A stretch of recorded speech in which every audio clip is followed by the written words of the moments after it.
sa makipot na daan, hindi pwedeng dalhin ang kasalanan. Kung papunta man tayo sa ating Panginoong Hesukristo, dapat wala po tayong taglay-taglay na kasalanan. Hindi rin natin pwedeng dalhin yung pride natin, mga kapatid. Kailangan matuto tayong maging mapagkumbaba sa lahat ng oras. At hindi rin natin pwedeng dalhin yung mga sarili nating katuwiran. Kailangan katuwiran ng ating Panginoong Hesukristo ang ating dadalhin dyan.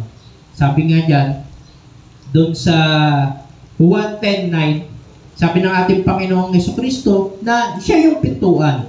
Siya yung dapat na pinupuntahan natin. Siya yung dapat na daan na nilalakaran natin is papunta sa Kanya.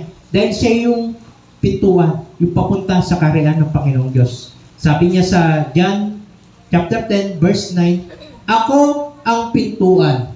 Ang sino mang pumapasok sa pamamagitan ko'y maliligtas. Papasok siya, lalabas, at makakatagpo ng pastulan." Yan po ang ating Panginoong Hesukristo. So, ang sabi diyan, si Kristo ang pintuan, siya lang ang tanging daan natin sa kaligtasan, mga kapatid. Wala na pong iba. Ang pananampalataya lamang sa ating Panginoong Hesukristo ang siyang tanging daan para sa kaligtasan. Ang paniniwala na siya'y namatay, tinaglay ang ating kasalanan, at muling nabuhay. At nang sa gayon, tayo din ay muling mabuhay sa pagbabalik niya o sa paghuhukom ng ating Panginoong Diyos. Amen po ba? Ang pagsunod sa ating Panginoong Hesukristo ay nangangahulugan na pagtalikod sa mga kasalanan. Pag nandito po tayo, doon sa picture po, na kapatid, na pag nandun tayo, kailangan wala po tayong taglay-taglay na kasalanan. Iyon po yung dapat na ginagawa natin bilang mga Kristiyano. Iyon po yung daan na masikip. Ano naman po yung maluwang na pintuan at malapad na daan? Sabi diyan, walang dito po, kung dito may pagbabago, mga kasalanan is hindi natin tinataglay, may repentance. Dito sa kabila, leading to hell, na kung saan walang pagbabago sa tao.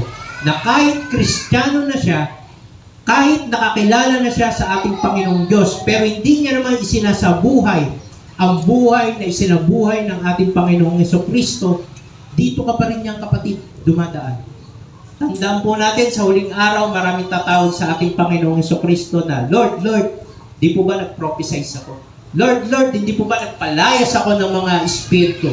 Pero ano sabi ng ating Panginoong Hesukristo? "Lumayas kayo, kayong mga gumagawa ng kasamaan." So, yun po, alalahanin po natin, mga kapatid, no? Walang pagsisisi, walang pagtanggi sa sarili. Kung ang ginagawa niya is siya pa rin yung Panginoon ng buhay niya. Hindi siya naging submissive sa ating Panginoong Hesukristo. Patuloy pa rin yung mga ginagawa niyang kalayawan. Kahit alam niyang may Diyos, kahit kilala niya na ang ating Panginoong Hesukristo. Pero, sarili niya pa rin